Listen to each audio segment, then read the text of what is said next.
Welcome to Sleepless Survivors. Tonight, we journey back through the mists of time to the very cradle of civilization itself. Close your eyes, settle into comfort, and let your mind drift to ancient Mesopotamia, where the first great cities rose from the fertile plains between two mighty rivers. This is the story of Sumer, of sky gods and earthly kings, of humanity's first steps towards something greater than mere survival. Take a deep breath. Let the weight of the day fall away. As you listen, allow yourself to relax completely. There is nowhere else you need to be, nothing else you need to do. Just breathe and drift and dream of ancient times. Our story begins not with certainty, but with mystery. Picture, if you will, the flat alluvial plains of southern Mesopotamia, somewhere around 6,000 years ago. The land stretches endlessly, broken only by the meandering courses of the Tigris and Euphrates rivers. The soil here is rich beyond measure, deposited over countless millennia by the annual flooding of these great waterways. But the land is also harsh, unforgiving to those who do not understand its rhythms. Into this landscape came people. We do not know exactly where they originated, these ancient Sumerians. Some scholars believe they migrated from the mountains to the east. Others suggest they came from the south, perhaps even by sea. The truth is lost to time, buried beneath layers of silt and sand, and the ruins of cities that would one day crumble into dust. What we do know is that by around 4000 BCE, these people had begun to transform the landscape in ways that would change human history forever. Breathe deeply, let your muscles relax. Feel yourself sinking deeper into comfort as we travel further back in time. The Sumerians were not the first people to practice agriculture. That honour belongs to communities in the Fertile Crescent that had been cultivating wheat and barley for thousands of years already. But the Sumerians would take agriculture and transform it into something unprecedented. They would create civilization itself. Imagine standing on those ancient plains at dawn. The sun rises blood red over the eastern horizon, casting long shadows across fields of ripening barley. In the distance, you can see the dark smudge of a settlement, one of the first permanent villages to dot this landscape. Smoke rises from cooking fires. The bleating of sheep and goats carries on the morning breeze. Everything is peaceful, timeless, as it has been for generations. But change is coming. The population is growing. The simple farming methods of the past will no longer suffice. The Sumerians must innovate or perish. Let your breathing slow. Feel yourself drifting, floating on the gentle current of this ancient story. The innovation that would change everything was irrigation. The concept seems simple to us now, but in that distant age it represented a cognitive leap of stunning proportions. The idea that humans could control water, could channel it where they wished, could make the desert bloom through their own ingenuity. This was revolutionary. The Sumerians began to dig canals, first small ones, simple ditches to direct water from the rivers to nearby fields. But over time, over generations, these canals grew larger, more complex, more ambitious. They created an entire network of waterways, a hydraulic civilization that could support far more people than ever before.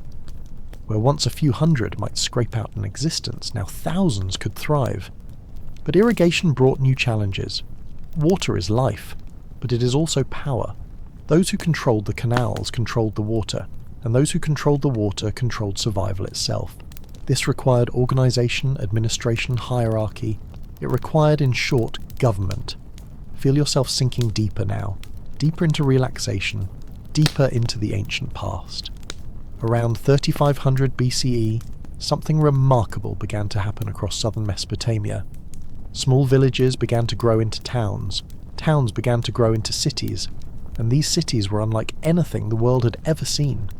Uruk, Ur, Eridu, Lagash, Nippur, the names ring like poetry, like fragments of half-remembered dreams. These were humanity's first true urban centres, places where thousands upon thousands of people lived in close proximity, each contributing their labour to the collective whole. Let us focus on Uruk, the greatest of the early Sumerian cities. At its height, around 2900 BCE, Uruk may have housed as many as 50,000 people. 50,000 souls, living within a few square miles protected by massive walls that stretch for 6 miles around the city's perimeter. To us, accustomed to modern metropolises, this may not seem impressive, but in that ancient world it was staggering, unprecedented, almost beyond comprehension. Picture yourself walking through the streets of Uruk at the height of its power. The sun beats down mercilessly, but the narrow streets provide some shade. All around you, humanity presses in. Potters shaping clay vessels, metal workers hammering bronze, merchants hawking their wares in a dozen different languages. The air is thick with the smell of cooking fires, of livestock, of humanity packed closely together. Children dart between the adults, laughing and playing. Somewhere in the distance you can hear the rhythmic chanting of priests in the great temple. Your eyelids are growing heavy. Your body is completely relaxed. Let yourself drift with this ancient tide. The temple, that is the key to understanding Sumerian civilization. At the heart of every Sumerian city stood a ziggurat, a massive stepped pyramid of mud brick that reached toward the heavens. These were not mere buildings, they were the literal houses of the gods, places where the divine and mortal realms intersected. The Sumerians believed that everything, every field, every city, every aspect of nature was controlled by gods, and these were not distant, abstract deities. They were personalities, beings with desires and tempers and demands. The sky god and ruled from his throne in the highest heaven. His son Enlil commanded the wind and storm. Enki, the trickster god, controlled the fresh waters beneath the earth. Inanna, goddess of love and war, was perhaps the most passionate and dangerous of them all. These gods were capricious, powerful, and absolutely central to daily life. If the harvest failed, it was because the gods were displeased. If war came, it was because the gods willed it. If disease struck, it was divine punishment. Everything came back to the gods. Breathe in slowly, breathe out. Feel yourself floating in the warm darkness, listening to this ancient tale. But how could humans know what the gods wanted? How could they communicate with these powerful beings who dwelt in realms beyond mortal comprehension? The answer was the priesthood. In every Sumerian city, a class of religious specialists emerged, men and women who dedicated their lives to serving the gods, interpreting their will, and ensuring that the proper rituals were performed. The priests were more than just religious figures. They were administrators, economists, record keepers. The temple complex was not just a place of worship, but an economic engine, employing thousands of workers, controlling vast tracts of agricultural land, managing trade networks that stretched across the ancient Near East. The temple warehouses stored grain, oil, wool, precious metals. The priests tracked every transaction, every offering, every debt. And to manage all this complexity, they invented something that would prove more revolutionary than irrigation itself. They invented writing. Let your mind drift. Let these ancient images fill your thoughts as you sink deeper into peaceful rest. The earliest writing was not literature or poetry. It was bureaucracy, pure and simple. The priests needed to keep track of temple goods, how much barley had been collected in taxes, how many sheep belonged to the temple flock, how much beer had been distributed to workers. At first, they used simple tokens, clay shapes that represented different commodities, but over time, these tokens evolved into marks pressed into clay tablets. And those marks, gradually, became standardized. They became cuneiform, wedge-shaped impressions made with a reed stylus, the first true writing system in human history. Imagine holding one of those clay tablets in your hands. It is still slightly warm from the sun, the surface covered in tiny triangular marks that march in neat rows across the clay. To you, they are meaningless squiggles. But to a trained Sumerian scribe, they tell a story. Perhaps a record of barley delivered to the temple, or an account of a legal dispute settled before the city elders, or just maybe one of the earliest pieces of literature ever written. Because once the Sumerians had writing, once they possessed this tool for capturing thought and preserving it across time, they began to write everything. They wrote business contracts and mathematical calculations. They wrote legal codes and medical texts. They wrote proverbs and love poems. And they wrote myths, elaborate stories about the gods and their doings in the time before time. Your breathing is slow and steady now. Your body is at complete rest. Let the story wash over you like a gentle tide. One of the greatest of these myths tells of Enki and the creation of humanity. In the beginning, according to this story, the gods had to do all the work themselves. They dug the canals, tilled the fields, performed all the labour necessary to maintain the world. This was exhausting, thankless work, and the lesser gods rebelled.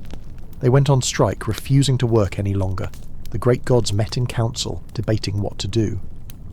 And Enki, clever Enki, proposed a solution. He would create a new being, a servant race to do the work that the gods found so burdensome. He would create humans. From clay mixed with the blood of a slain god, Enki fashioned the first humans. We were made to serve, created for the purpose of feeding the gods through our offerings and maintaining their temples through our labour. This was the Sumerian understanding of humanity's purpose. We exist to serve the gods. Our labour makes their existence possible. In return, they grant us life, protect us from chaos, and maintain the order of the cosmos. It is a bleak vision in some ways, but also oddly comforting. Everyone has a place, a purpose. The order of things is divinely sanctioned. Humans serve the gods, and the gods maintain creation. There is a structure to existence, a meaning, even if that meaning is simply to toil in the fields and offer up the fruits of one's labour to powers beyond comprehension. Let yourself sink deeper still. There is no tension left in your body. You are completely at peace, drifting in the dark warmth of ancient dreams. But humanity's role was not only to serve through labour, we also served through worship, through ritual, through the endless festivals that mark the Sumerian calendar. The Sumerians loved festivals. Every month brought new celebrations, new opportunities to honour the gods with feasting, music, and elaborate ceremonies. Imagine one such festival in the city of Uruk, a celebration of the sacred marriage between the goddess Inanna and her mortal lover, the shepherd Dumuzi. The streets are crowded with celebrants. Musicians play drums and lyres, the rhythms pulsing through the warm night air. The people dance, their movements stylized, ritual, ancient beyond memory. Torches cast flickering light on the facades of mud brick buildings. The smell of roasting meat mingles with incense smoke drifting from the temple precinct. At the heart of the celebration, in the temple itself, the king plays the role of Dumuzi, while the high priestess embodies Inanna. They perform the sacred marriage, a ritual joining that ensures fertility for the land, prosperity for the city, the continued favour of the gods. The people wait outside, hopeful, reverent, knowing that their survival depends on the proper performance of these ancient rites. The king. We have not spoken much of kings yet, but they were central to Sumerian society. In the earliest days, the cities were ruled by councils of elders, with a temporary war leader chosen only in times of crisis. But as the cities grew, as conflicts over water and land became more frequent, these temporary leaders became permanent. They became kings, absolute rulers who claimed divine sanction for their authority. Your eyes are closed now, perhaps have been for some time. Your breathing is deep and regular. Let the story continue to unfold as you drift towards sleep. The Sumerian king was more than a political leader. He was the representative of the gods on earth, the intermediary between the divine and mortal realms. When he spoke with divine authority. When he commanded, his commands carried the weight of heaven itself. But with this power came tremendous responsibility. The king was accountable to the gods for the welfare of his people. If the city prospered, it was because the king ruled justly. If disaster struck, it was because the king had failed in his duties. One of the earliest Sumerian kings we know by name was Gilgamesh of Uruk. He may have been a real historical figure who ruled around 2700 BCE, but he passed into legend, becoming the hero of the greatest epic poem of the ancient world. The Epic of Gilgamesh is a meditation on mortality, friendship, and the human desire to escape death itself. It is also, at its heart, a Sumerian text, deeply concerned with the proper relationship between humans and gods, rulers and ruled, civilization and the wilderness beyond its walls. Gilgamesh begins the story as a tyrant, a king so powerful and proud that he oppresses his own people. The citizens of Uruk cry out to the gods for relief, and the gods respond by creating Enkidu, a wild man who lives among the animals, innocent of civilization. Enkidu is lured to Uruk, where he confronts Gilgamesh. The two mighty warriors fight, but neither can overcome the other. Recognizing each other's strength, they become the closest of friends. Together, Gilgamesh and Enkidu have many adventures. They journey to the cedar forest and slay its guardian, the monster Humbaba. They kill the bull of heaven when the goddess Inanna sends it to destroy Uruk after Gilgamesh spurns her advances. They are heroes, champions, seemingly invincible, but the gods will not tolerate such hubris. As punishment for killing Humbaba and the bull of heaven, they decree that one of the heroes must die. Enkidu falls ill and after days of suffering passes into death. Gilgamesh is devastated. His beloved friend is gone, and for the first time, the mighty king is forced to confront his own mortality. Feel yourself drifting with Gilgamesh on his journey. Your mind is quiet now, peaceful, receptive to the ancient wisdom of this tale. Consumed by grief and terror of death, Gilgamesh abandons his city and sets out on a desperate quest. He seeks Utnapishtim, the only human ever granted immortality by the gods. If Gilgamesh can find Utnapishtim, perhaps he can learn the secret of eternal life and escape the fate that claimed his friend. The journey is long and perilous. Gilgamesh crosses mountains and deserts, travels through the tunnel of the sun, crosses the waters of death. Finally, he reaches the distant shore where Utnapishtim dwells with his wife, living in eternal peace far from the world of mortals. Gilgamesh begs Utnapishtim to share the secret of immortality. But the old man tells him a difficult truth. There is no secret. Utnapishtim became immortal only because he survived the great flood that destroyed the world, saving himself, his family, and representatives of all living creatures in a great boat. The gods granted him eternal life as a reward, but this was a unique circumstance never to be repeated. Death is the fate of all humans. It is built into our nature from the moment of creation. Even the mightiest king, even mighty Gilgamesh, must die. Utnapishtim takes pity on the distraught hero and offers him a consolation prize, a plant from the bottom of the sea that can restore youth. Gilgamesh dives deep and retrieves the plant, intending to bring it back to Uruk and use it to make all his people young again. But on the journey home, he stops to bathe in a cool pool. A serpent smells the plant's fragrance and steals it, shedding its skin and becoming young again, while Gilgamesh loses his final chance at immortality. Defeated, Gilgamesh returns to Uruk, but something has changed. As he approaches his city and sees its mighty walls stretching toward the horizon, he realizes what he has accomplished. He may be mortal, yes, but his works will endure. The walls of Uruk will stand for generations. The city he built will house thousands, tens of thousands, long after he is dust. This is the immortality available to humans, the ability to create things that outlast our individual lives, to contribute to something greater than ourselves. Let this wisdom sink into your resting mind. Let yourself drift deeper, deeper into peaceful darkness. The Epic of Gilgamesh reveals so much about the Sumerian worldview. It shows us a people who had no illusions about death, who understood that mortality was inescapable, but who also believed that life could have meaning despite, or perhaps because of, its brevity. We are not gods, we will die. But while we live, we can build, create, love, achieve greatness in the eyes of both gods and humans. This acceptance of mortality was woven through all aspects of Sumerian thought. They believed that when a person died, their spirit descended to the underworld, a dark and dreary place ruled by the goddess Ereshkigal.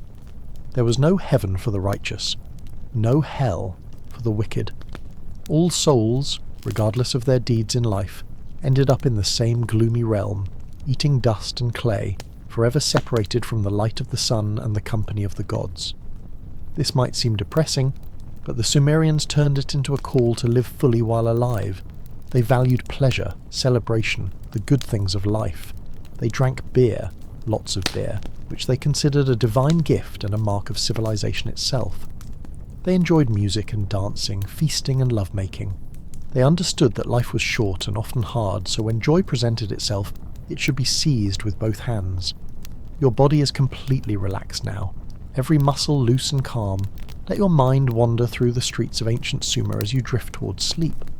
The Sumerians were also intensely practical people, despite, or perhaps because of, their deep religiosity. They were brilliant engineers who solved complex problems with elegant solutions. The ziggurat, that iconic stepped pyramid at the heart of every Sumerian city, was a marvel of engineering.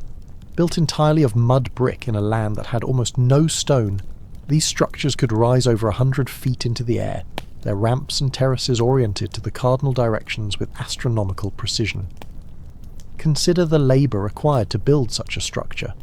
Each brick had to be made by hand, mud mixed with straw and pressed into moulds dried in the sun. Thousands upon thousands of bricks for even a modest ziggurat, millions for the great ones. All had to be carried to the building site, lifted into place, mortared together. The whole city participated in these building projects, from the humblest labourer to the king himself, who would ritually lay the first brick. But these structures were more than monuments to royal ego or displays of municipal power. They were functional, serving as administrative centres, warehouses, workshops, and of course temples. The ziggurat complex was the economic heart of the city, employing a significant portion of the population in various capacities. Priests and priestesses performed rituals, scribes kept records, artisans produced goods for trade, labourers tended the temple fields and herds. It was a complete economic system, one of the first examples of a planned economy in human history. Feel yourself drifting higher now, floating above the ancient city, seeing it as the gods might see it from their celestial realm. From this elevated perspective, you can see the entire city spread out below. The ziggurat rises at the centre, its whitewashed walls gleaming in the sun. Around it cluster the smaller buildings of the temple complex, workshops, warehouses, administrative offices, the residences of the priests. Beyond that, the city spreads out in somewhat irregular patterns, neighbourhoods clustered around smaller shrines and public spaces. The residential areas show a mix of larger houses for the wealthy and smaller dwellings for common people, all built of the same sun-dried mud brick that gives the entire city a uniform honey-coloured appearance. You can see the great walls that protect the city, massive fortifications that speak to the constant threat of warfare in this era. For Sumer was never a unified nation in the way we understand the term. It was a collection of independent city-states, each fiercely proud, each certain that their patron deity was the most powerful, each absolutely convinced of their right to exist and expand. These cities traded with each other, yes, and sometimes allied against common enemies. But they also fought constantly over water rights, over territory, over matters of honour and prestige. Let yourself sink back down now, back into the streets, into the daily life of these remarkable people. The wars between Sumerian cities could be brutal. Kings recorded their victories on stone monuments called stelae, which were set up in temples and public squares for all to see. These inscriptions are boastful in the extreme, listing the number of enemies killed, the amount of plunder taken, the cities destroyed. One king, Eannatum of Lagash, erected the famous stele of vultures around 2450 BCE, showing enemy soldiers being torn apart by birds while the king, larger than life, tramples his defeated foes beneath his chariot wheels. But warfare was not mindless slaughter. It followed rules, rituals, understandings that both sides generally respected. Battles were often preceded by single combats between champions. Treaties were sworn before the gods and recorded in writing. Prisoners of war might be enslaved, but they retained certain rights and could sometimes earn their freedom. Even in war, the Sumerians sought to impose order, to bring the chaos of violence under the control of law and custom. This love of order, of codification, of writing things down and making them official, led to one of Sumer's most lasting legacies, the Law Code. The earliest law codes we possess are Sumerian, predating the famous Code of Hammurabi by several centuries. The most complete is the Code of Ur-Nammu, issued by the founder of the third dynasty of Ur around 2100 BCE. Your breathing is very slow now, very deep. Let the words wash over you like a gentle stream as you drift towards sleep. The Code of Ur-Nammu is remarkable for several reasons. First, it establishes the principle that the law applies to everyone, even the powerful. The king himself is bound by law, accountable to the gods for just rule. Second, it establishes specific penalties for specific crimes, removing arbitrary punishment and providing a measure of predictability and fairness. Third, unlike later law codes that emphasized retributive justice, an eye for an eye, the Code of Ur-Nammu often prescribes monetary compensation for injuries. If you kill someone's slave, you pay 30 shekels of silver. If you cut off someone's foot, you pay 10 shekels of silver. The emphasis is on restoring balance, compensating, loss, rather than simply inflicting equivalent harm on the perpetrator. This code also reveals much about Sumerian society. It was hierarchical, with clear distinctions between free citizens, dependent workers, and slaves.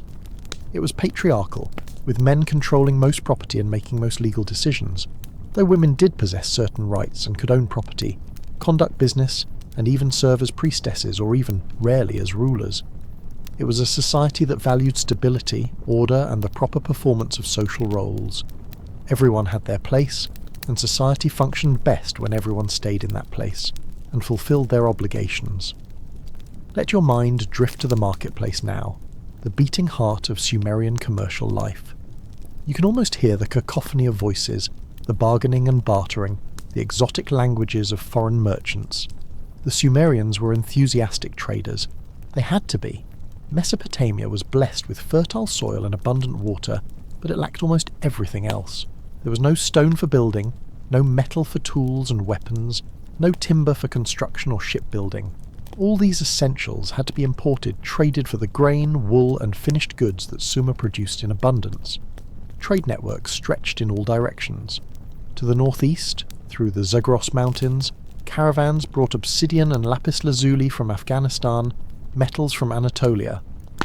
To the south, along the Persian Gulf, ships sailed to Dilmun, probably modern-day Bahrain, to trade for copper, pearls, and exotic goods from even farther east, from the Indus Valley civilization that flourished in what is now Pakistan and northwestern India.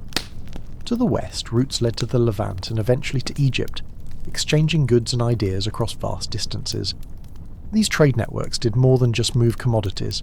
They spread ideas, technologies, artistic styles, religious concepts. The cuneiform script developed by the Sumerians was adapted by speakers of Akkadian, Elamite, Hittite, and other languages. Sumerian myths influenced the religious thought of neighbouring peoples. Sumerian artistic motifs appeared in crafts produced hundreds of miles away. Sumer was not isolated. It was cosmopolitan, a crossroads where diverse peoples met, traded, exchanged ideas, and influenced each other.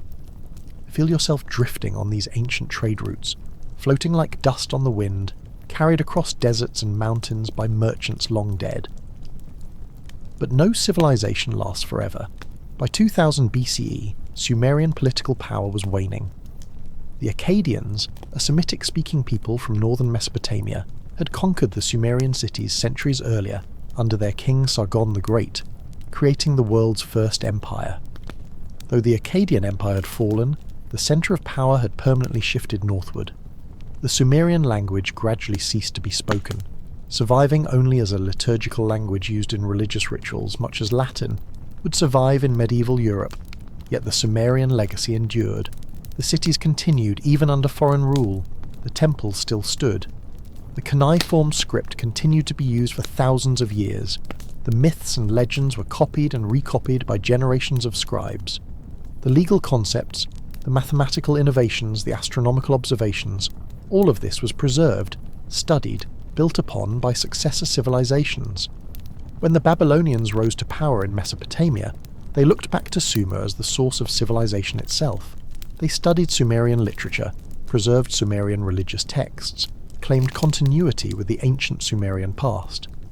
The same was true of the Assyrians, and later the Persians. Even as the Sumerian people faded into history, their cultural achievements lived on. Your mind is very quiet now, very still. Let yourself sink deeper into rest as we approach the end of our journey through ancient Sumer. In a very real sense, we are all heirs to Sumer.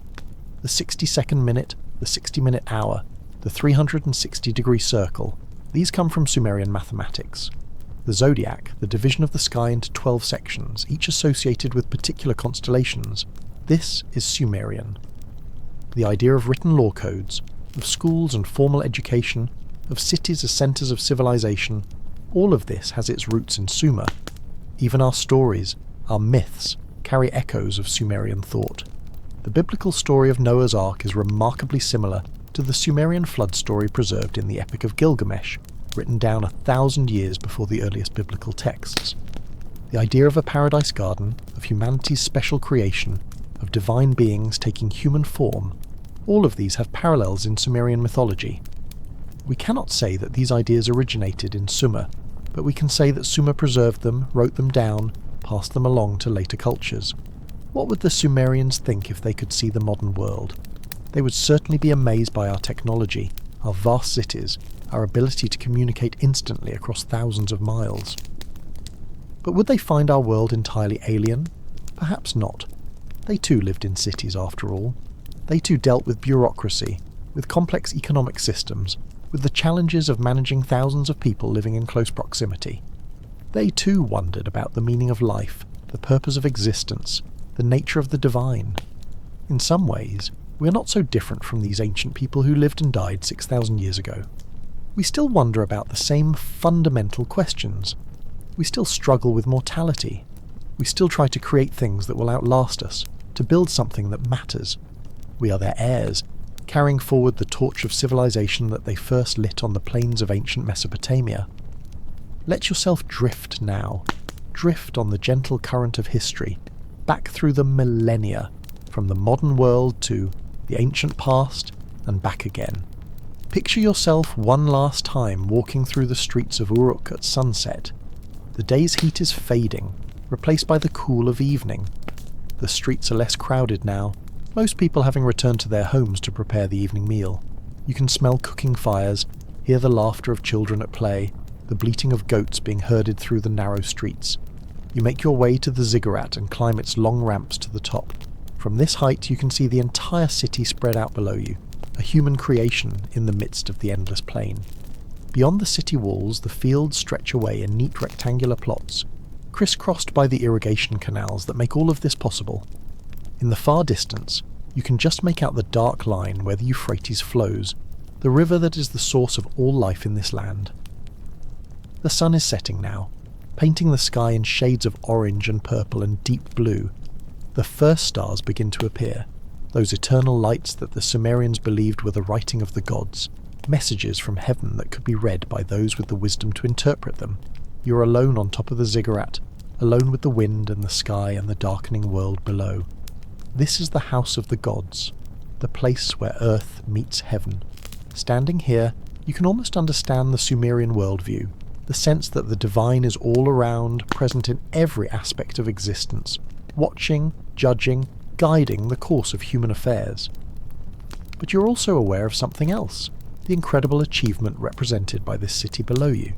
Humans built this, not gods, but mortals, people with the same hopes and fears and limitations that plague us all. They took a harsh landscape and transformed it, wresting life from the desert through ingenuity and back-breaking labour. They organised themselves into a complex society with laws and customs and institutions that could outlast any individual life. They created art and literature, mathematics and astronomy. They asked the biggest questions. Why are we here? What is our purpose? What happens after death? And they crafted answers that, even if we don't share them, have a kind of wisdom, a hard-won understanding of what it means to be human. Feel the wind on your face as you stand atop the ziggurat. Feel the presence of centuries, of millennia, of all the lives lived and lost in this ancient place. The darkness is complete now. The city below has transformed into a scattering of lights from torches and lamps, glowing windows in the gathered dusk. The sky above is ablaze with stars, more stars than you can count, more stars than there are grains of sand on the shore. The Sumerians looked at these same stars, wondered at them, mapped them, wove them into stories. In those stories, the gods lived among the stars, looking down on the world of mortals. An, the sky god, ruled from the highest heaven, the realm of the circumpolar stars that never set. Enlil commanded the winds from his palace in the stars of the zenith. Inanna was the morning and evening star, Venus, that brightest of planets that outshines even the fixed stars. But the sky held other mysteries as well. The Sumerians observed the planets, tracking their movements against the fixed stars. They noticed patterns, cycles that repeated over time. They developed a sophisticated astronomy, one that would eventually give rise to astrology, the belief that the movements of celestial bodies could predict or influence events on Earth. This may seem like superstition to us, but consider what it represented. The idea that the universe is orderly, that it follows rules, that these rules can be discovered through careful observation. This is the beginning of science, the seed that would eventually grow into the systematic study of nature.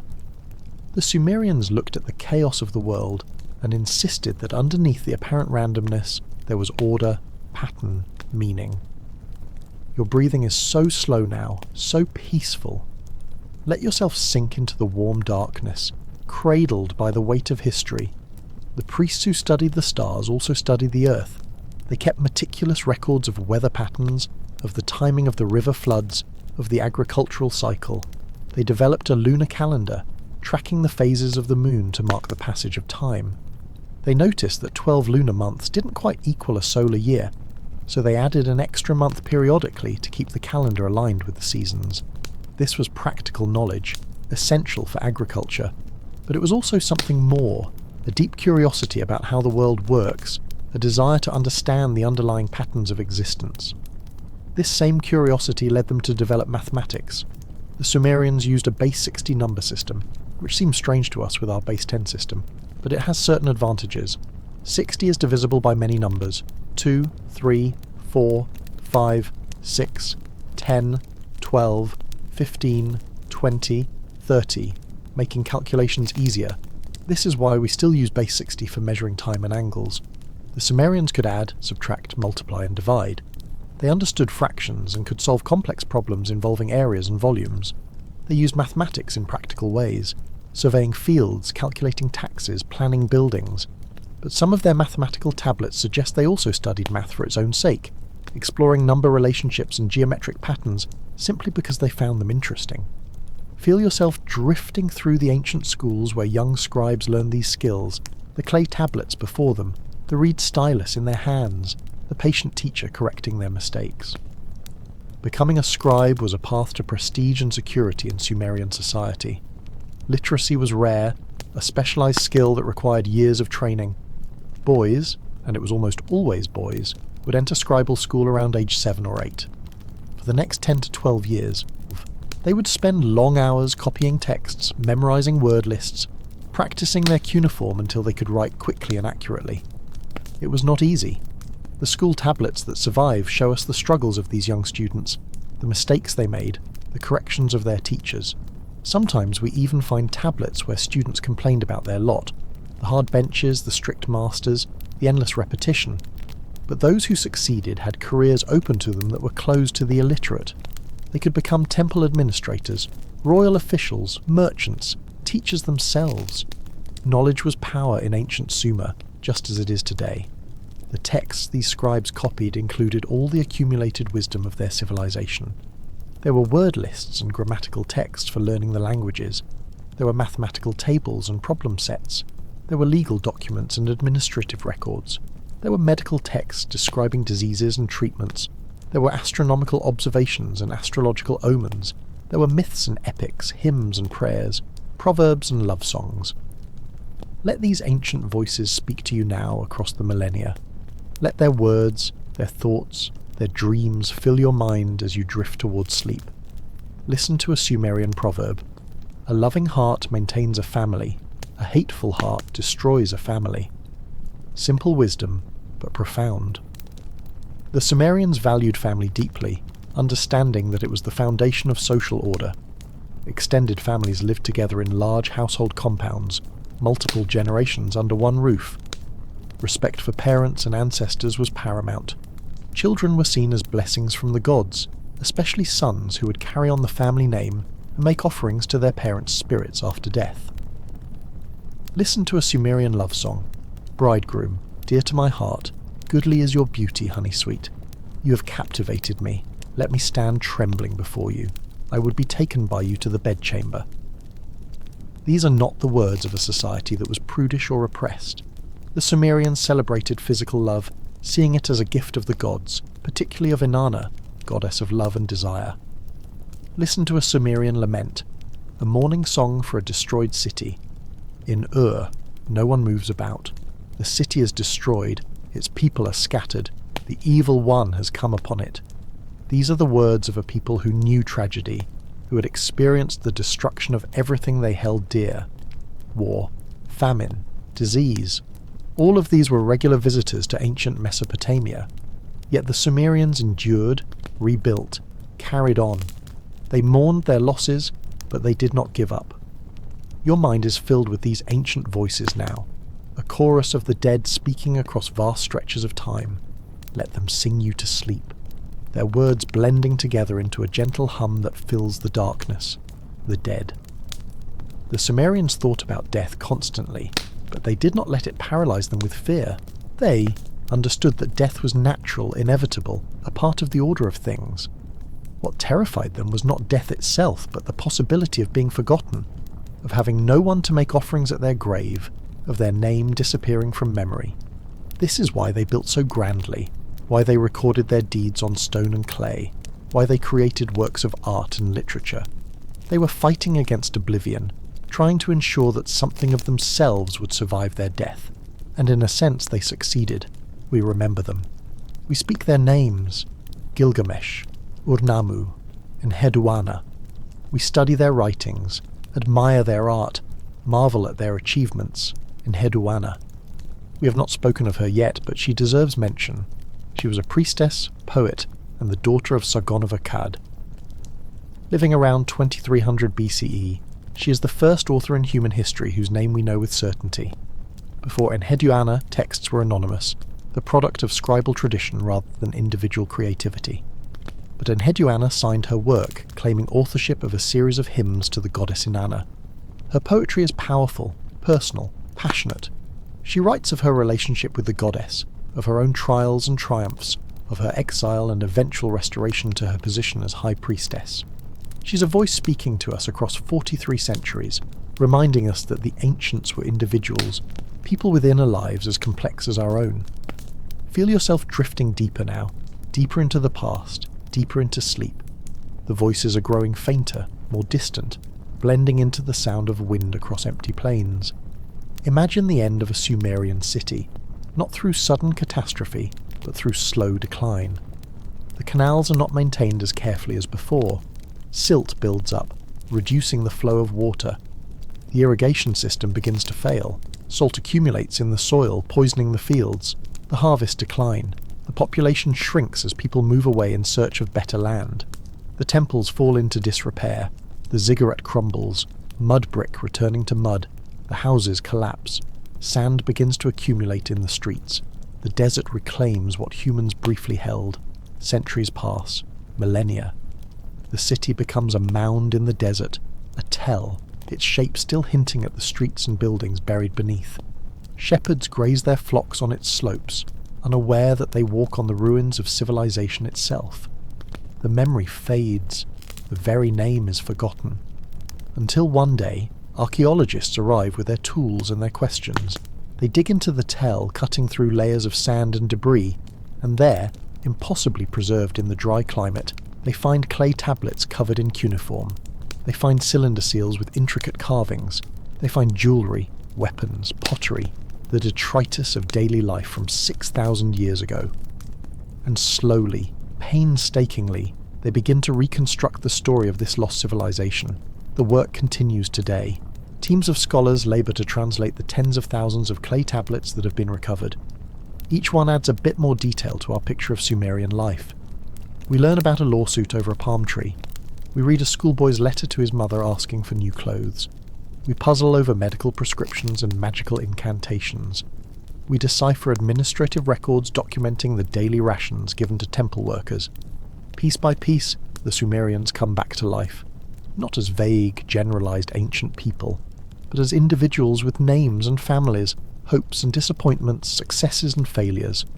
They become real to us in a way that would have pleased them, we think. To be remembered, to have one's name spoken again. This was the immortality they sought. Let yourself drift among these ghosts now, these shades of ancient Sumer. They mean you no harm.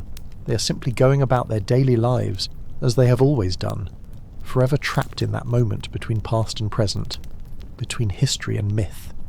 The farmer wakes before dawn to check his fields, to ensure that water flows where it is needed. The potter shapes clay on his wheel, hands moving with the certainty of long practice. The priestess climbs the ziggurat stairs to perform the morning ritual, greeting the sun as it rises over the eastern horizon. The merchant examines goods brought by caravan from distant lands, calculating prices and profit margins in his head. The king sits in judgment, listening to a dispute between two citizens, striving to render fair verdict. The mother nurses her infant, singing a lullaby that has been sung for generations. The old man sits in the shade watching the street, remembering when he was young and strong. These are the Sumerians, not so different from us after all. They loved and hated, hoped and feared, dreamed and despaired. They were human, with all that implies. And they built something remarkable, something that endured long after their individual lives ended. You're so deeply relaxed now, so close to sleep. Let the last fragments of this ancient story wash over you like waves on a distant shore. In the very end, what can we say about Sumer? That it was the first, the beginning, the place where so many things started. That it showed what humans could achieve when they organised themselves, when they cooperated, when they focused their energies on building something greater than any individual could create alone. That it demonstrated both the best and worst of human nature, the creativity and cruelty, the wisdom and foolishness, the capacity for both great achievement and terrible destruction. The sky gods of Sumer are long gone, their temples empty, their worshippers dust. But something of what they represented survives. The idea that there is order in the universe, that there are rules governing existence. That meaning can be found, or created, even in the face of mortality. That we are part of something larger than ourselves, connected to those who came before and those who will come after. As you drift into sleep, carry with you this final image, the night sky above ancient stars burning in the darkness, eternal and indifferent, and below, the city sleeps, thousands of souls at rest, dreaming dreams we can never know. The wind blows across the desert, as it has always done, as it always will. The rivers flow on toward the sea, and somewhere, in a temple long since crumbled to dust, a priestess sings a hymn to the goddess of the sky, her voice rising into the night, a prayer, a hope, a defiant assertion of meaning in the face of the infinite dark. Sleep now. Rest in the knowledge that you are part of an ancient tradition, a thread in a tapestry that stretches back to the very beginning of civilization. The Sumerians dreamed, and in their dreams they saw cities and laws, writing and mathematics, art and literature. They made their dreams real, and in doing so they shaped the world that we inhabit today. The sky gods watch over you as they once watched over Sumer. Not literally, perhaps, but in the sense that the order they represented, the patterns they embodied, the meaning they symbolized, all of this continues. The search for understanding, the desire to create, the need to connect with something greater than ourselves. These are the true gods of Sumer, and they live on in every human heart. Rest now, traveller. Your journey through ancient Mesopotamia is complete. The cities sleep beneath the sand, but in dreams, in stories, in the quiet hours of the night, they rise again. Temples gleam white under the moonlight. The ziggurat reaches toward the stars, and in the distance you can hear singing, ancient voices raised in hymns to gods whose names are half forgotten, but whose presence is still felt, still real, still powerful after all these millennia. Sleep and dream of Sumer. Dream of the first cities, the first laws, the first writing. Dream of Gilgamesh and his quest for immortality, of Inanna descending to the underworld, of Enki creating humanity from clay. Dream of scribes bent over their tablets, of farmers tending their fields, of priests climbing the ziggurat stairs as dawn breaks over the eastern desert. Dream of the beginning. Dream of Sumer. And in your dreams the ancient world lives again, if only for a moment, if only in the quiet spaces of the sleeping mind. The past is not dead. It is not even past. It lives in us, in our words and ideas, in the very structure of civilization itself. We are the children of Sumer, heirs to the first great human experiment in urban living, in organized society, in the deliberate shaping of the world to human will and human need. Close your eyes now if they are not already closed. Let your breathing slow even further. Let the weight of your body sink into the bed.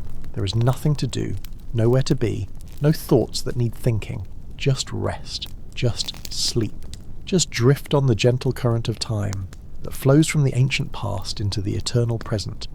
The rivers flow on, the stars wheel overhead, the wind whispers across the desert, and somewhere, in a place beyond time, beyond space, beyond the boundaries of waking consciousness, the cities of Sumer still stand, eternal, unchanged, perfect in the amber of memory.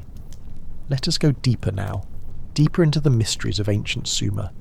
There is so much more to discover, so many stories yet untold. Settle yourself more comfortably. Let your body sink even further into relaxation, and we will continue our journey through time.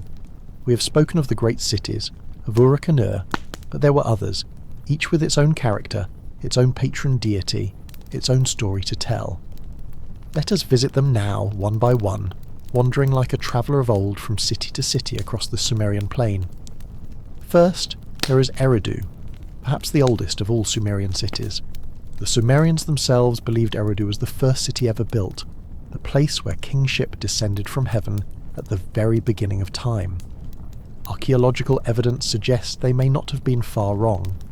Settlements at Eridu date back to at least 5400 BCE, making it one of the oldest continuously inhabited sites in Mesopotamia. Eridu was the city of Enki, god of fresh water, wisdom, and magic. The temple of Enki stood at the heart of the city, built and rebuilt many times over the millennia, each new temple constructed on the ruins of the old, creating a great mound that rose higher with each generation. The Sumerians called this temple the Iabzu, the House of the Abyss, for they believed it stood above the Apsu, the underground ocean of fresh water from which all life sprang. Picture yourself in Eridu during one of the great festivals honouring Enki. The city is crowded with pilgrims who have travelled from all across Sumer to pay homage to the wise god. The air is thick with incense smoke and the smell of roasting meat. Musicians play strange, haunting melodies on their instruments. The lyre with its bull-headed soundbox, the drum that beats like a heart, the pipe that wails like a voice crying in the wilderness. Let yourself relax into this ancient scene. Feel the warmth of the sun on your skin. Hear the murmur of thousands of voices speaking in a language dead for millennia. Watch as the priests emerge from the temple, carrying the sacred statue of Enki in procession through the streets. The statue is magnificent, crafted of precious woods covered in gold leaf, its eyes made of lapis lazuli that seem to gaze with genuine awareness at the worshippers who prostrate themselves before it. This is not merely a symbol of Enki. To the Sumerians, this is Enki himself, the god made manifest, present among his people. When the statue is placed in its shrine, Enki is there. When it is carried in procession, Enki walks among the crowds. The divine and the physical are one and the same. Breathe deeply. Let the centuries fall away. Let yourself drift further back, further into the ancient past. North of Eridu, along the Euphrates, lies the city of Ur. Ur of the Chaldees, as it would later be called in biblical texts, the legendary birthplace of Abraham. In the 3rd millennium BCE, during what archaeologists call the early dynastic period, Ur was a wealthy and powerful city, its prosperity built on trade and agriculture. The royal cemetery of Ur, discovered by archaeologist Leonard Woolley in the 1920s, revealed the incredible wealth of Ur's elite. The tombs contained treasures that took the breath away: golden helmets and daggers, elaborate jewellery, gaming boards inlaid with shell and lapis lazuli, lyres decorated with bulls' heads made of gold and lapis. But they also revealed something darker, more disturbing. In several of the richest tombs, the dead were not alone. Arranged in neat rows around the main burial chamber were the bodies of dozens of attendants, servants, guards, musicians, all dressed in their finest clothes, all apparently having died at the same moment.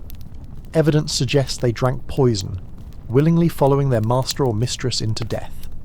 The Sumerians called this practice the royal death pit, a final service rendered by the loyal to those they had served in life.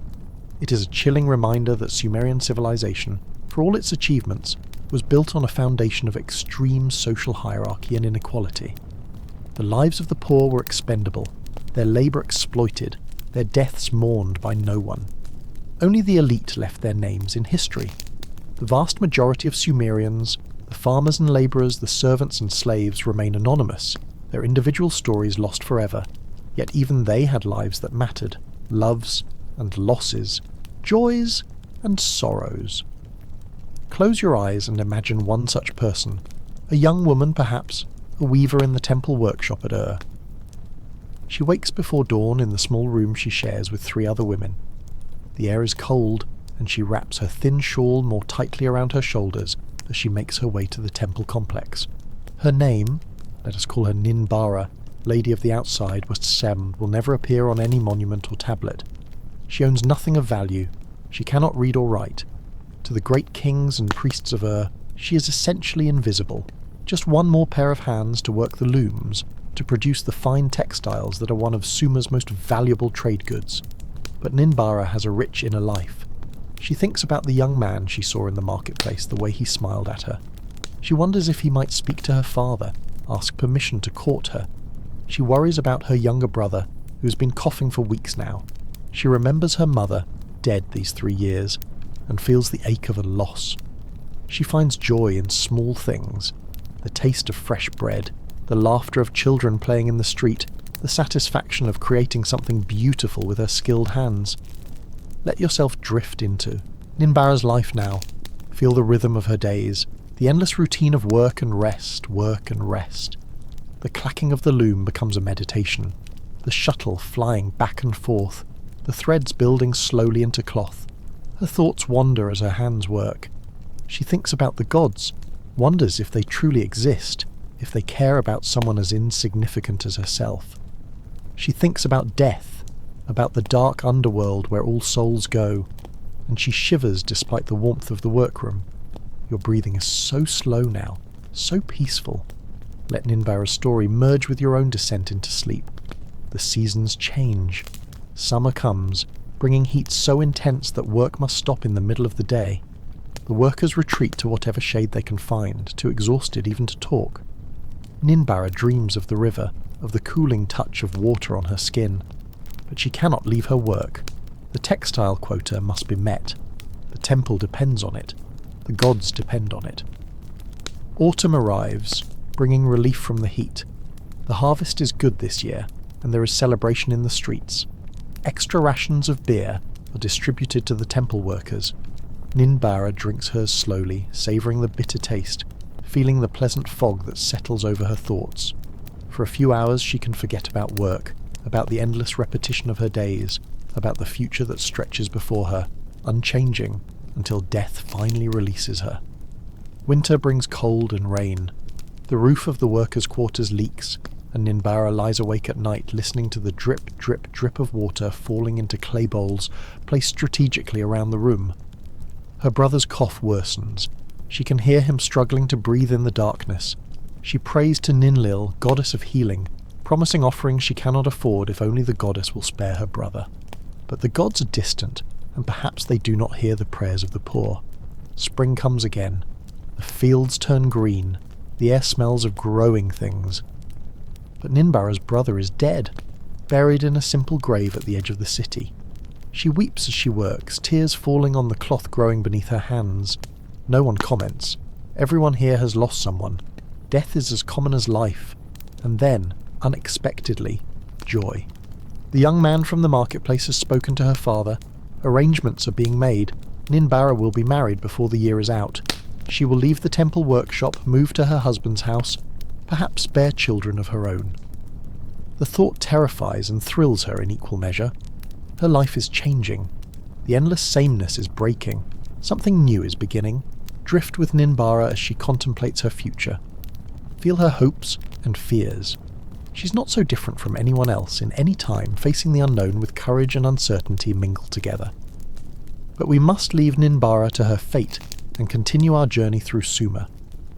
There are other cities waiting to be explored, other stories, demanding to be told. To the north of Ur lies Lagash, a city famous for its piety and its almost constant warfare with its neighbour Umma. For generations these two cities fought over a disputed border region, a fertile stretch of land that both claimed as their own. Treaties were signed and broken. Kings proclaimed victory and divine favour. The gods themselves were invoked, each side claiming that their patron deity had granted them the land in question. One king of Lagash, Yanatum, commissioned a monument celebrating his victory over Uma, the stele of vultures we mentioned earlier. The images carved into the stone tell a brutal story. In one scene, the king rides in his chariot at the head of his army, trampling the bodies of his enemies beneath the wheels. In another, vultures tear at the corpses of the fallen, ripping flesh from bone while the survivors flee in terror.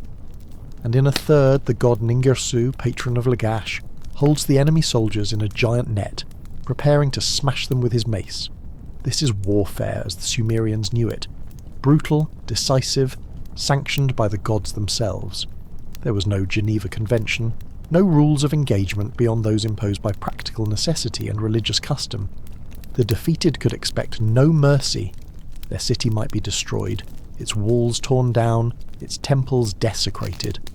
The survivors would be killed or enslaved. The very memory of the place might be erased, its name stricken from official records as if it had never existed. Yet even in the midst of such violence, there were moments of humanity, instances where mercy triumphed over vengeance. Let yourself imagine such a moment now. The battle is over. The fields outside Uma are strewn with the dead and dying. The army of Lagash has won a complete victory. The king of Uma lies dead, struck down by an arrow in the thick of the fighting. His city lies defenceless, ready to be sacked and burned. But Eonatum of Lagash makes a different choice. He has the defeated soldiers of Uma assembled before him. They stand in ranks, disarmed, expecting death. Some weep openly, others stand with the resignation of men who have nothing left to lose. The families of Uma watch from the city walls, waiting to see what fate their conqueror will decree. Anatum looks at the defeated soldiers and sees not enemies but men, fathers and brothers, sons and husbands. He thinks of his own soldiers, many of whom lie dead on the field. He thinks of the endless cycle of revenge and counter-revenge that has marked relations between Lagash and Uma for so long, and he makes a decision that surprises everyone, including himself. He spares them. He spares the soldiers and the city. He demands tribute, yes, and hostages to ensure good behaviour. But he does not destroy. He does not kill. He shows mercy. News of this decision spreads quickly through both cities. In Lagash, some grumble that the king has shown weakness, that he should have utterly destroyed their ancient enemy while he had the chance. But others, particularly those who have lost loved ones in the endless wars, are grateful. Perhaps this is the beginning of peace. Perhaps the killing can finally stop. In Uma there is shock, then relief, then cautious gratitude. The new king of Uma, a young man thrust suddenly into power by his father's death, swears eternal loyalty to Eonatum. A treaty is drawn up, inscribed on clay tablets and stone monuments, witnessed by priests of both cities, sworn before the gods themselves. Let yourself drift into this moment of hope, this brief pause in the cycle of violence. Feel the tentative relief of people who dare to imagine a future without war. Of course, the peace does not last. Within a generation, Lagash and Uma are at war again. The treaty forgotten, the promises broken. Such is the nature of human affairs. We aspire to peace but prepare for war.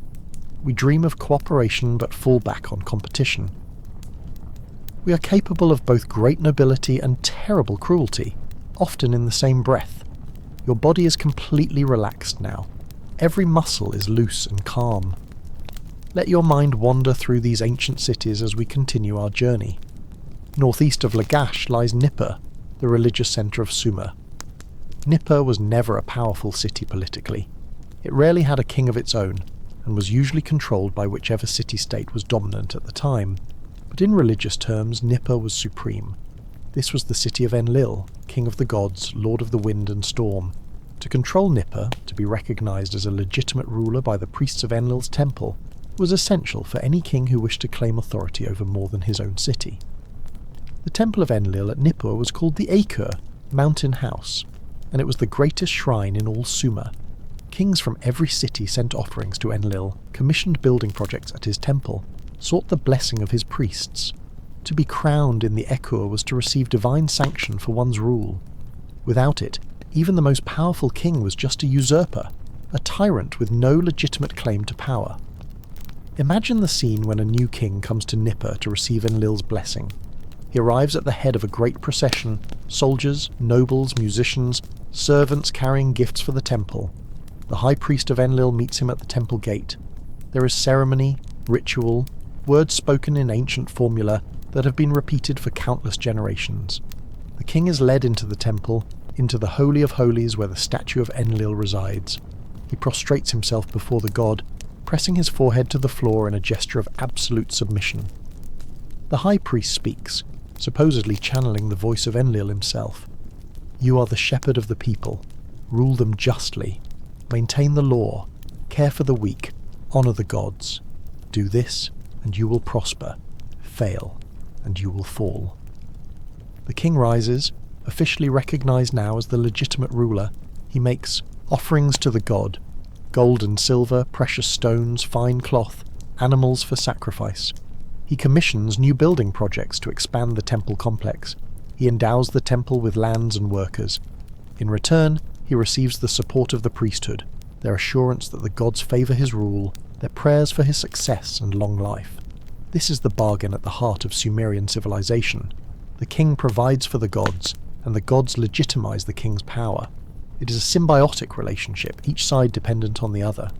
The temples need royal patronage to maintain their wealth and influence. The kings need religious sanction to justify their authority. Neither can exist without the other. Let yourself drift deeper now, into the very heart of Sumerian religious consciousness.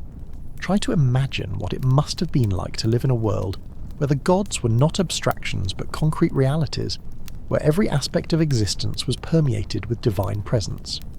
When a Sumerian farmer planted his field, he was not just sowing seed, he was participating in a sacred drama, reenacting the eternal cycle of death and rebirth that the gods had established at the creation of the world. The seed that went into the earth was like the god Dumuzi descending to the underworld. The sprout that emerged was like Dumuzi's resurrection, brought about by the love of Inanna. The harvest was the fruit of this divine marriage, a gift from the gods to humanity. Every action, no matter how mundane, had this sacred dimension. Baking bread was not just preparing food, it was transforming the gift of the grain goddess into sustenance for mortal bodies. Brewing beer was a sacred act, for beer was the drink of civilization, the mark that separated humans from animals. Even sex was holy, a participation in the creative power of the gods, an echo of the sacred marriage that ensured fertility for the land. This worldview is almost impossible for modern people to recapture. We live in a disenchanted world where the sacred has retreated to designated spaces, churches, temples, mosques, and designated times, holidays, rituals, formal worship. The rest of life is secular, mundane, empty of divine presence.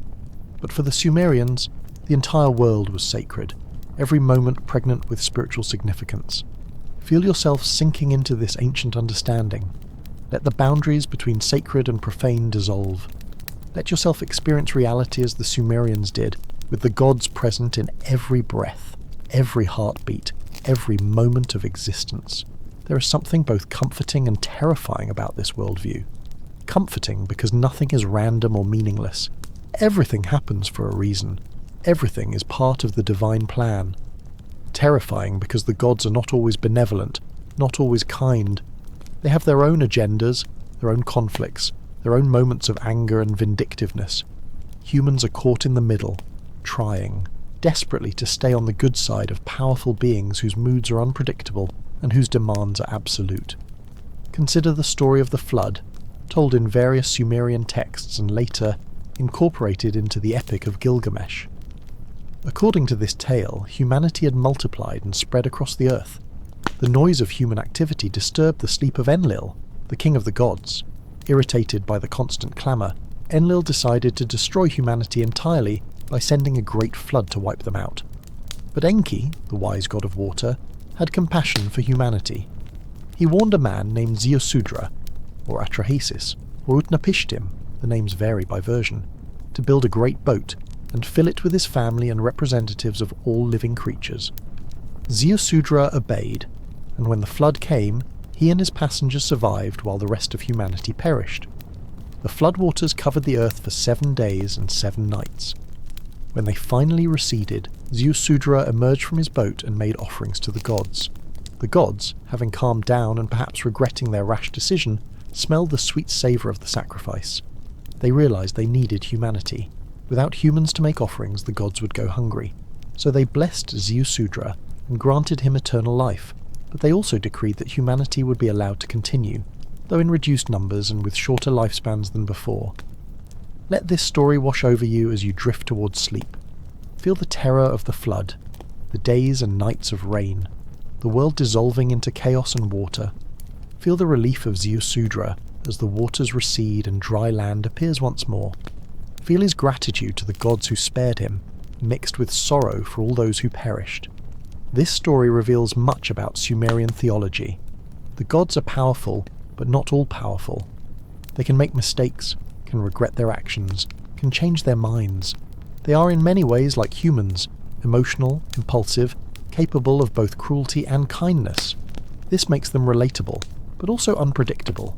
You can never be entirely sure what the gods will do, which means you must always be careful, always observant of ritual and custom, always ready to make amends if you have inadvertently offended divine sensibilities. Your breathing is so slow now, so rhythmic. Let it carry you deeper into rest, deeper into the ancient past. We have spoken of the great gods, An, Enlil, Enki, Inanna. But the Sumerian pantheon was vast, containing hundreds or even thousands of deities. Every aspect of nature, every human activity had its presiding spirit. There was Nidaba, goddess of writing and grain; Nanshi, goddess of social justice and dream interpretation; Dumuzi, god of shepherds and fertility; Nergal, god of plague and the underworld; Nisaba, goddess of the reeds that grew in the marshes; Ashnan, goddess of grain; Kabta, god of bricks and construction. Some of these gods were worshipped throughout Sumer, others were purely local, honoured in a single city or even a single neighbourhood. The Sumerians were happy to adopt new gods, to incorporate deities from neighbouring cultures into their own pantheon. When the Akkadians came to dominate Sumer, their gods merged with Sumerian ones, creating syncretic deities that combined attributes from both traditions.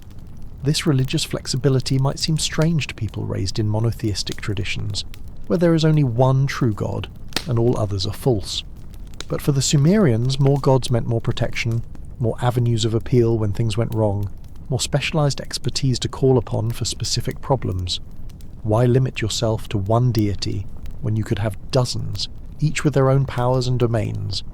Let yourself drift through the Sumerian pantheon now, imagining each god in turn. See them in your mind's eye, and seated on his throne in the highest heaven, a crown of horns upon his head. Enlil riding the storm wind, his voice the thunder; Enki in his underwater palace surrounded by fish and magical creatures; Inanna beautiful and terrible, armed for war or adorned for love; Utu the sun god, bringing light and justice to the world; Nanna the moon god, measuring time with his waxing and waning. These are not abstract concepts. To the Sumerians, these were real beings with personalities, preferences, likes and dislikes. You could anger them or please them. You could petition them for help or thank them for blessings received. They were, in a sense, like a celestial aristocracy, powerful lords and ladies who ruled over different domains and expected proper respect from their subjects. And like any aristocracy, the gods could be demanding. They required constant attention, daily offerings, regular festivals, elaborate rituals. The temple staff were kept busy around the clock making sure the gods were properly fed, clothed, entertained. The statue of the god had to be awakened each morning with hymns and incense. It had to be washed and dressed in clean garments. It had to be presented with meals, bread and beer, meat and oil, fruits and vegetables. In the evening, it had to be put to bed with appropriate ceremony. All of this might seem like empty ritual to modernize, but to the Sumerians, it was absolutely essential. The gods were literally present in their statues. When the statue was fed, the god was fed. When the statue was neglected, the god went hungry and became angry. The proper performance of these rituals was not optional. It was the foundation upon which the entire cosmic order rested. Breathe deeply. Let yourself sink even further into relaxation. Feel the weight of millennia pressing down, the accumulated years since Sumer fell silent. Let us turn now from religion to science, or at least to the Sumerian version of science.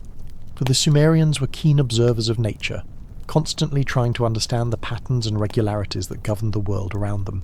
We have mentioned their astronomy, their tracking of the movements of stars and planets across the night sky. But they also studied the earth, developing a sophisticated understanding of minerals, metals, and stones. They knew how to identify different types of clay, and knew which were best for pottery, which for bricks, which for tablets. They understood metallurgy, knew how to extract copper from ore, how to alloy it with tin to create bronze, how to forge and cast metal into tools and weapons. They studied plants, categorizing hundreds of species, noting their properties and uses. They knew which plants could be eaten, which were poisonous, which had medicinal value. They created gardens where they cultivated not just food crops but also ornamental plants and trees. The Sumerians loved gardens, seeing them as earthly paradises, places where the order of civilization triumphed over the chaos of wild nature. They studied animals, both domestic and wild. They knew the habits of sheep and goats, cattle and pigs, horses and donkeys. They knew how to breed animals for specific traits, selecting the best rams and bulls for breeding, culling those that were weak or diseased. They also observed wild animals, lions and leopards, bears and wild bulls, eagles and vultures. These creatures appeared frequently in Sumerian art and literature, symbols of power and danger, of the wild places beyond the safety of the city walls, and they studied the human body, developing a medical tradition that, while primitive by modern standards, represented a genuine attempt to understand disease and health. Sumerian medical texts describe symptoms and prescribe treatments. There are recipes for poultices and ointments, instructions for setting broken bones, advice on diet and lifestyle. Sumerian medicine was a mixture of what we would call natural remedies and magical incantations. A prescription might include both a pharmaceutical component, herbs or minerals with genuine medicinal properties, and a ritual component, prayers and spells to drive away the demons that were believed to cause disease. From our perspective, this seems confused, mixing effective treatments with useless superstition. But to the Sumerians, both components were essential. The medicine treated the physical symptoms, while the magic addressed the spiritual cause. Let your mind wander through an ancient Sumerian healing temple now. See the patients lying on mats, some groaning in pain, others lying quietly in fever or delirium. Smell the pungent odours of medicinal herbs and incense smoke. Hear the murmuring of priests reciting incantations, calling on the gods to heal the afflicted. A physician, both doctor and priest, for the roles were not separate, moves among the patients. He examines a man with a badly infected wound, notes the red streaks running up his arm, smells the putrid odour of gangrene. The prognosis is not good. He applies a poultice of myrrh and honey. Both actually have antibacterial properties, though the physician doesn't know why, and recites a spell invoking Gula, the goddess of healing. Perhaps the treatment will work, perhaps the man will recover, or perhaps the infection will spread, and he will die, another victim of diseases that would be easily treatable with modern antibiotics, but were often fatal in the ancient world. The physician moves on to a woman in labour. This is her first child, and she has been in labour for many hours now. She's exhausted, terrified, convinced she's going to die. The physician examines her, determines that the birth is proceeding normally, if slowly. He gives her an herbal infusion to strengthen her contractions and prays to Nintu, the mother goddess, to ease the birth. He stays with the woman, offering encouragement, wiping her brow, helping her find positions that ease the pain. And finally, as dawn breaks, the baby is born, a healthy boy who cries lustily as he takes his first breath. The woman weeps with relief and joy. She has survived the greatest danger most women faced in the ancient world. She is a mother now, and her son will carry on the family line. Feel yourself drifting with this newborn child, this new life just beginning its journey through the ancient world. What will his life be like? What will he experience in his years on Earth? He will be named, let us call him Lugalanda, King of Rain, in a ceremony 8 days after his birth. His parents will make offerings at the local shrine, asking the gods to protect their son and grant him a long, prosperous life. His father, a potter, will teach him the trade, showing him how to prepare clay, how to shape it on the wheel, how to fire the finished vessels in the kiln.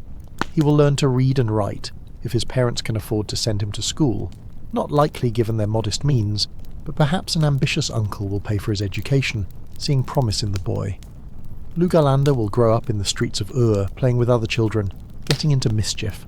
learning the rhythms and routines of city life.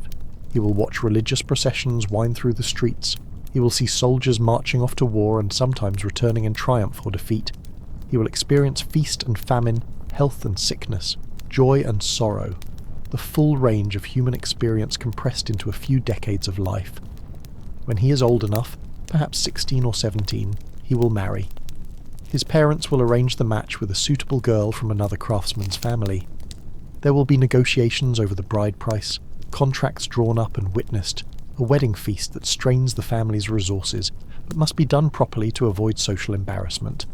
And then Lugalanda will have a household of his own, a wife to care for, and if the gods are willing, children to continue the family line. He will work at his trade, making pots and jars, bowls and plates, earning enough to feed his family and pay his taxes. He will grow, older, his hands becoming more skilled even as his back begins to ache from years of bending over the potter's wheel.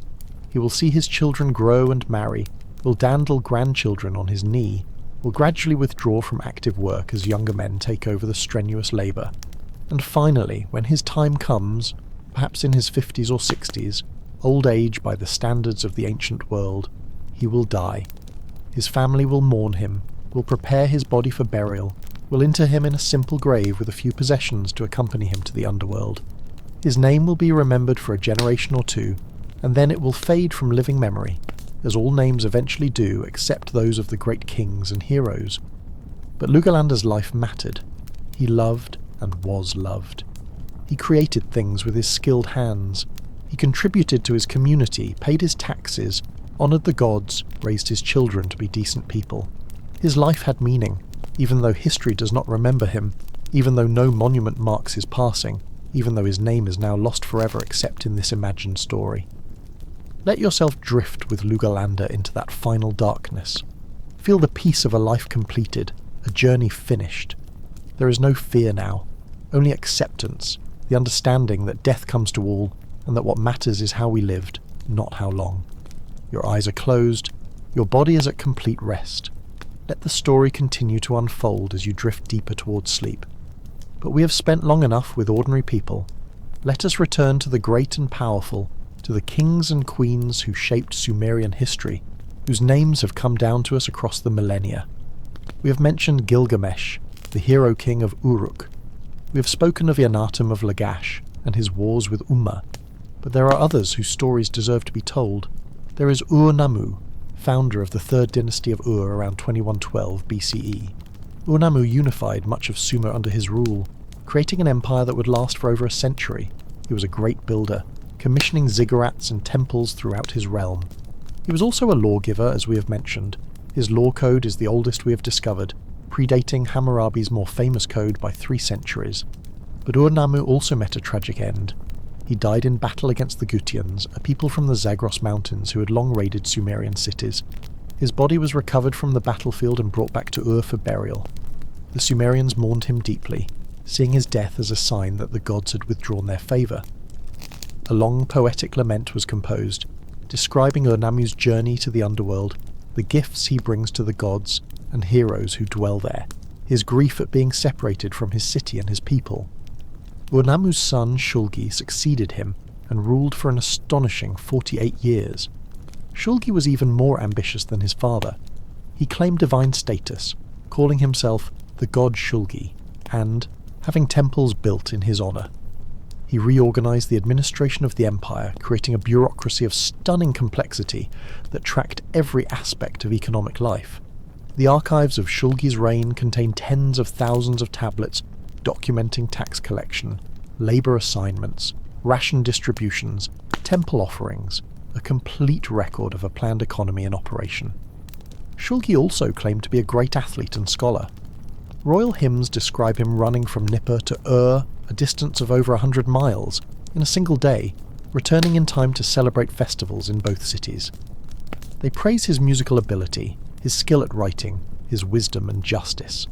How much of this is true and how much is royal propaganda is impossible to say, but it reveals what the Sumerians valued in a king, not just military prowess and administrative ability, but also cultural sophistication and religious piety. Let yourself drift through Shulgi's reign, imagining the height of Sumerian power and prosperity. The cities are wealthy, Their storehouse is full. The temples gleam with fresh whitewash and gilded ornaments. The irrigation system functions smoothly, bringing water to fields that produce abundant harvests. Trade caravans arrive daily from distant lands, bringing exotic goods, ivory from Africa, lapis lazuli from Afghanistan, timber from the Lebanon mountains, copper from Oman. This is the golden age of Sumer, the moment when everything seems to be working perfectly, when the dream of civilization appears to have been fully realized. The cities are orderly, the law is respected, the gods are properly honored. It seems as if it could last forever, this carefully constructed world of canals and temples, tablets and laws. But nothing lasts forever. Your breathing is slow and steady, carrying you deeper into sleep as we approach the twilight of Sumerian civilization. The third dynasty of Ur, despite its power and prosperity, would last less than a century after Shulgi's death. His successors faced increasing pressure from outside invaders, the Elamites from the east, the Amorites from the west. The complex bureaucracy that Shulgi had created became increasingly rigid and inefficient, unable to adapt to changing circumstances. The irrigation system began to fail as canals silted up and fields became salinized from over-irrigation. Around 2004 BCE, the Elamites invaded, sacking Ur and carrying its last king Ibisin into captivity. The city was devastated, its ziggurat was damaged, its temples looted, much of its population killed or enslaved. The surviving inhabitants composed heartbreaking laments, mourning the destruction of their city and the end of the dynasty. The storm raging over the land overwhelmed me. The fate that was ordered by An and Enlil cannot be changed. The kingship of Sumer has been uprooted and carried off to foreign lands. Mother Ur, like an innocent ewe, your lambs have been torn away from you. The righteous shepherd has been taken captive, carried off to an alien land. These laments are among the most moving texts to survive from ancient Sumer. They express not just grief for a particular city or dynasty, but a deeper sense of cosmic disorder, of the fundamental structures of reality coming apart. The fall of Ur did not mean the immediate end of civilization in Mesopotamia. Instead, it marked a transition. The Amorites, a Semitic people from the west, who had been settling in the region for decades, now rose to prominence. They established new dynasties in cities like Isin and Larsa, carrying on many Sumerian traditions even as they introduced new customs and a new language, Akkadian, which eventually supplanted Sumerian as the spoken language of the region. The cultural legacy of Sumer, however, proved remarkably durable. The newcomers continued to use the cuneiform writing system. They worshipped many of the same gods, though often under different names, and they studied the ancient Sumerian myths, hymns, and scientific texts. Sumerian was no longer spoken, but it remained the language of religion and scholarship, much like Latin in medieval Europe. The next great phase of Mesopotamian history would be dominated by the rise of Babylon, a city whose name would become synonymous with power and grandeur. But Babylon too stood on the shoulders of Sumer. Its most famous king, Hammurabi, who reigned c. 1792-1750 BCE, built his legal and administrative framework directly upon the foundations laid by Ur-Nammu and Shulgi. Hammurabi's famous law code, while not the oldest, was the most comprehensive and became a model for later legal systems. Feel the continuity now. Feel how the spirit of Sumer, though its language and political structure vanished, flowed into the rivers of later civilizations. The fundamental ideas about kingship, law, urban life, and the relationship between humanity and the divine, these were Sumerian inventions, and they shaped the world long after the last Sumerian speaker fell silent. We have travelled a long road together, from the first mud brick villages to the mighty empires of Ur and Babylon. We have seen the invention of writing, the construction of the ziggurat, the creation of the first known law code. We have shared the prayers of a temple priest and the fear of a woman in childbirth. We have lived the long, hard-won life of Lugalanda, the potter, and witnessed the tragic fall of King Ibisin. Now, as your journey through the history of Sumer comes to a close, let the final vestiges of the ancient world recede. Your body is heavy, completely relaxed. Your mind is quiet, filled with the images of vast, dry plains, towering temples, and the faint scratching sound of a reed stylus on a clay tablet. The stars that the Sumerians charted so carefully still turn in the night sky. their patterns unchanged across the millennia. The Tigris and Euphrates still flow, carrying their life-giving silt down to the sea. The physical world of Sumer remains, even though its people and its language are gone. Take one last deep breath. Allow the echoes of the cuneiform tablets, the hymns, the battle cries, and the quiet prayers to settle. You are drifting further into the deepest, most restorative sleep. There is nothing left to do, nowhere left to go, only peace. Sleep now.